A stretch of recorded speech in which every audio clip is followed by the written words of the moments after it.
Hola, buen día. Mi nombre es Belcibel Sánchez León, soy del grupo número 2 de estadística y yo también presentar el primer tema que es el T-Student.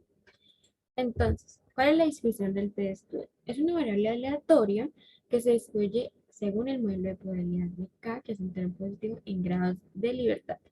Los grados de libertad es el número de valores que podemos elegir libremente, o sea, el número de observaciones menos 1, que es GL igual a N menos 1, y como podemos observar en la tabla, que es la distribución de Student con 10 grados de libertad.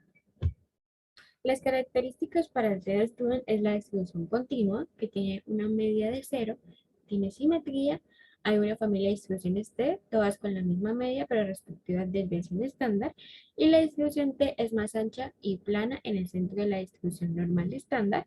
Por ello, se tiene mayor variabilidad en las medidas de muestras calculadas en muestras más pequeñas. Las aplicaciones son estimar y aprobar una medida y una diferencia de medias, estimar el intervalo de confianza en el que se puede obtener la media de una población a partir de muestras pequeñas, y prueba de hipótesis cuando una investigación se basa en un pequeño muestreo. La distribución de T-Student se necesita un espacio muestral que no se pase de 30, que se pueda calcular la media y la desviación estándar a partir de la muestra y que sea una población normal. Los datos que le vamos a necesitar es la media muestral, la media poblacional y error estándar. Los pasos a seguir es, primer paso, la declaración de hipótesis. La hipótesis nula es la media poblacional, que es igual a X, y la hipótesis alternativa, que es la siguiente fórmula que estamos observando. El paso número 2 es determinar el nivel de significancia.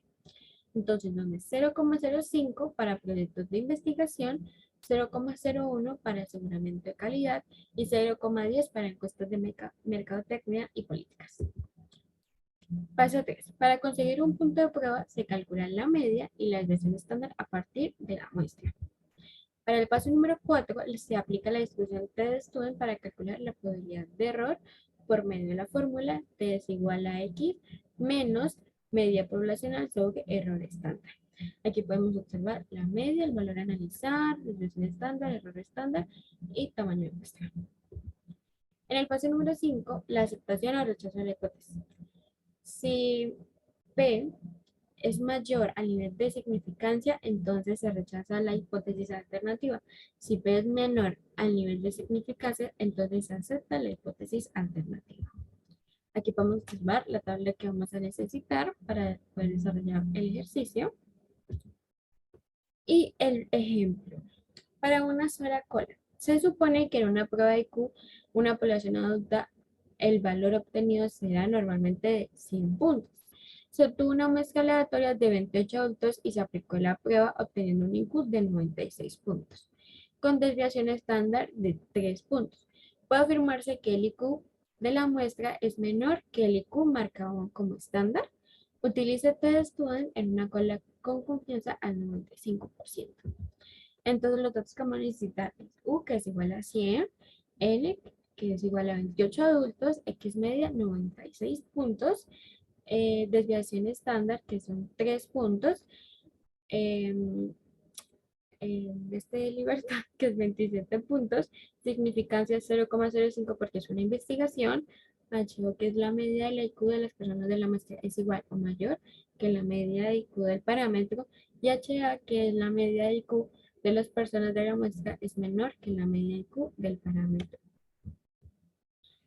Entonces, tenemos que T es igual a 96 menos 100 dividido en 3, dividido en la raíz de 28. La T calculada es menos 7,05. El valor calculado de T cae en la región de hipótesis alternativa. Es posible rechazar una hipótesis nula. El valor obtenido de P es menor de 0,001, es menor que la significancia de la prueba, 0,05, por lo cual es posible rechazar la hipótesis nula. El error a rechazar sería menor que 1 dividido en 10.000. Y se concluye que la media de la IQ de las personas de la muestra es menor que la media de IQ del parámetro. Buenas tardes, hoy les estaré hablando de la distribución de Poisson. Mi nombre es Caterine Durán Guerrero, estudiante de Psicología para el grupo de Estadística número 2. Para tener una idea más clara de qué es la distribución de Poisson, tenemos que iniciar por conocer la procedencia de su nombre. Y es así, fue un nombre dado en honor a su creador, un francés, llamado Siméon Denis Poisson. Este francés nació en 1781 y murió en 1840. Esta es una distribución de probabilidades de uno de los múltiples trabajos que él desarrolló, pero uno de los últimos fue este trabajo, la distribución de Poisson. Fue un matemático con gran éxito en toda su trayectoria. ¿Cómo se puede distribuir? Estas funciones aleatorias se utilizan en situaciones donde los sucesos son impredecibles o de ocurrencia aleatoria, es decir, donde la cantidad de respuestas o resultados no se sabe en totalidad cuántos hay. Por lo general esto sucede en los problemas, en los ejercicios que nos ponen o en algunas ocasiones en las encuestas donde tenemos que desarrollar alguna grupo de distribución. Para que la distribución de Poisson sea verídica o se cumpla, hay que contar con algunas reglas, entre las que contamos. La variable aleatoria es el número de veces que ocurre un evento durante un intervalo definido. El intervalo puede ser de tiempo, de lugar, de espacio, de cantidad o de volumen. Para entender un poco más esta variable, vamos a poner un ejemplo que tuviéramos una veterinaria, donde X es un igual al número de pacientes que llegan a la veterinaria en un día. Sería un intervalo de tiempo. ¿Por qué? Porque puede ser que el día lunes en la veterinaria nos lleguen 5 animalitos, pero entonces no conocemos con exactitud el rango de tiempo que se van a llevar uno del otro. Un intervalo de volumen puede ser el número de bacterias presentes en un litro de agua. Para conocer exactamente esa respuesta, pues tendríamos que hacer un proceso científico donde pusiéramos a separar el agua de las bacterias y aplicarle un químico, y obviamente pues nos demoraríamos mucho tiempo. Otra probabilidad que podríamos aplicar sería la de ocurrencia, esta misma para cualquiera de los intervalos. Un ejemplo, si el día lunes nos llegaron 5 animalitos a la veterinaria, nadie nos puede asegurar o no podemos tener la confianza plena para decir que todos los lunes nos van a llegar ese número estimado de animalitos. La función de densidad de la probabilidad de la distribución de Poisson se entiende como la probabilidad de que la variable aleatoria X tome un valor concreto. Es la exponencial de la medida negativa multiplicada por la media elevada a la observación y todo dividido por el factorial de observación. En esto consiste que para realizar nuestros trabajos o para realizar la serie de problemas tenemos que tener claro cómo se utiliza la ecuación o la fórmula que este francés nos dejó. Muy buenas tardes, mi nombre es María Teresa Murillo García, del grupo número 2 de Estadística Inferencial. El tema que me correspondió fue distribución de probabilidad chi cuadrada. La distribución de probabilidad chi cuadrada es una distribución continua, la cual se logra identificar por los grados de libertad y el parámetro de centralidad. Es positivamente asimétrica, pero la simetría disminuye al aumentar los grados de libertad. Aquí vemos la tabla del cálculo de probabilidades de la chi cuadrada. ¿Qué características tiene esta distribución? Los valores de chi cuadrado nunca son negativos, existe una familia de distribuciones de chi cuadrada, la distribución tiene un sesgo positivo. El cálculo estadístico con K menos un grado de libertad, en donde K es el número de categorías, FO es la frecuencia observada particular, FE la frecuencia esperada particular.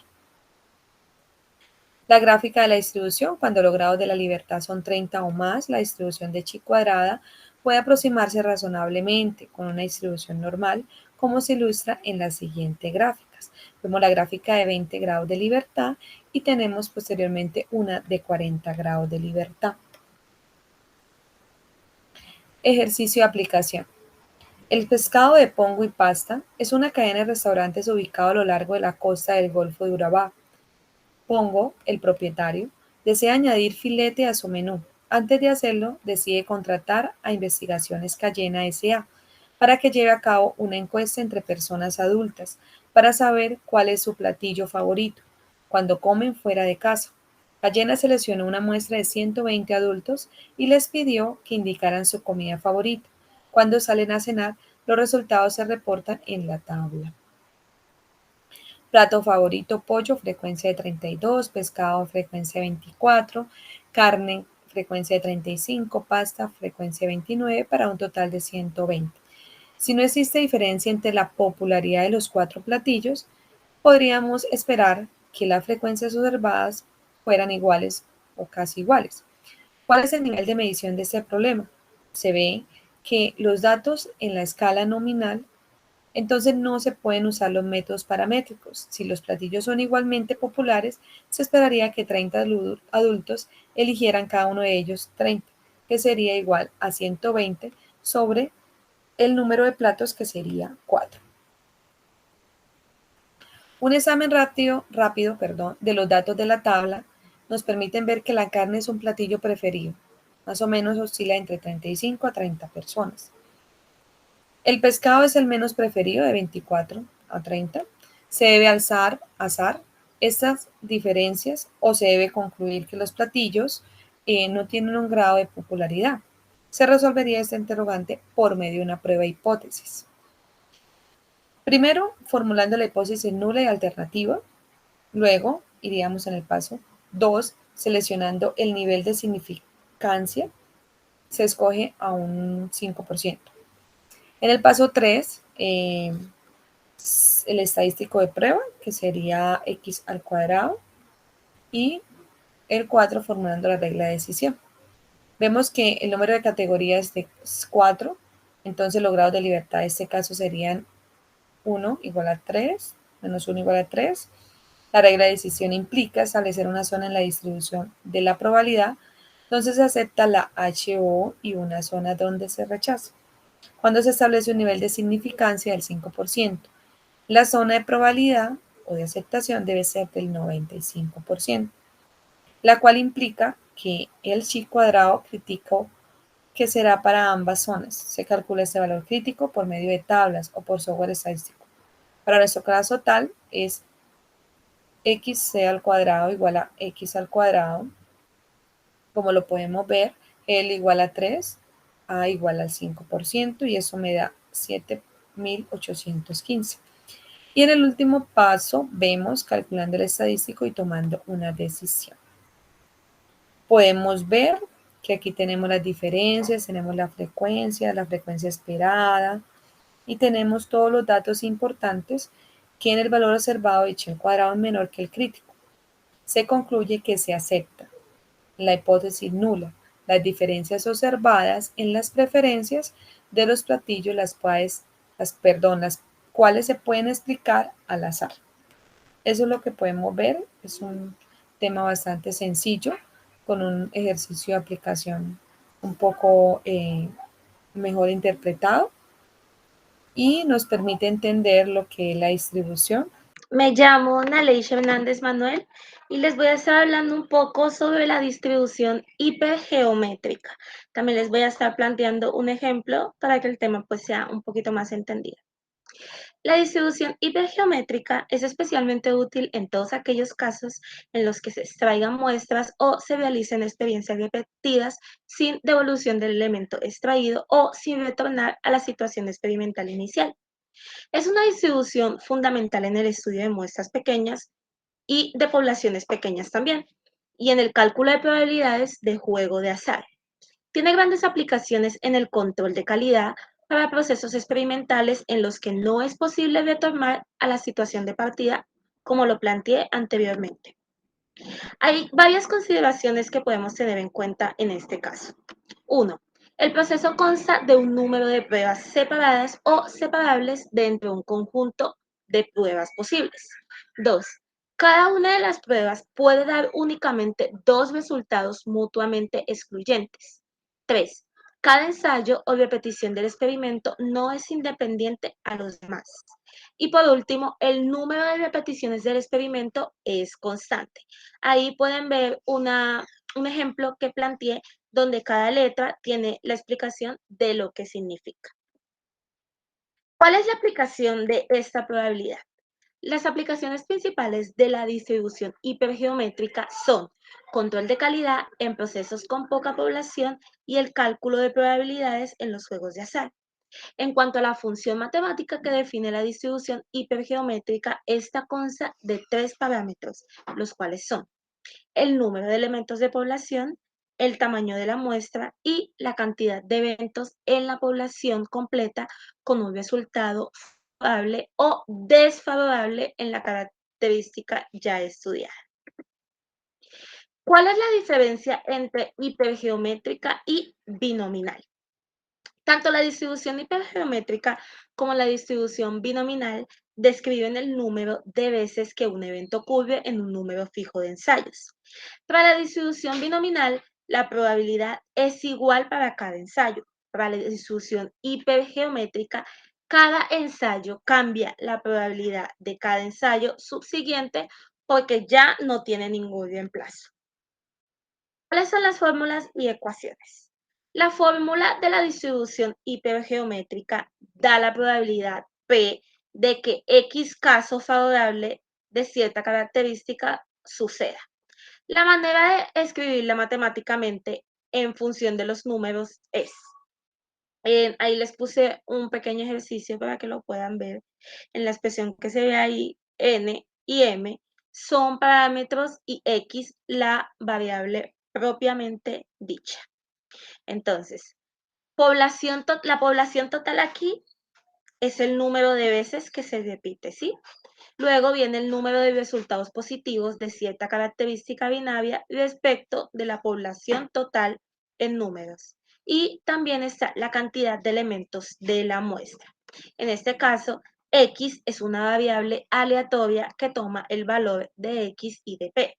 Indica la probabilidad de ocurrencias de los casos favorables de las características ya estudiadas. ¿Cuáles son las variables estadísticas importantes aquí? Otra de las variables estudiadas en esta distribución está la media, está la varianza y está la desviación típica o la raíz cuadrada de la varianza. Modelo y sus propiedades.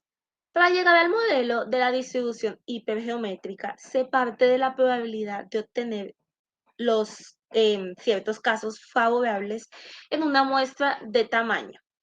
En dicha muestra contiene elementos que cumplen con la propiedad en estudio y elementos que no. Recordemos que n representa el número de casos favorables en la población total de los números de elementos. Entonces, la probabilidad se calcularía así. Ahí les puse un pequeño ejemplo también, un ejercicio donde lo pueden ver. Expresamos lo anterior en forma de números combinatorios. Se llega al siguiente modelo de distribución de probabilidades. Entonces acá es donde les muestro como el ejemplo.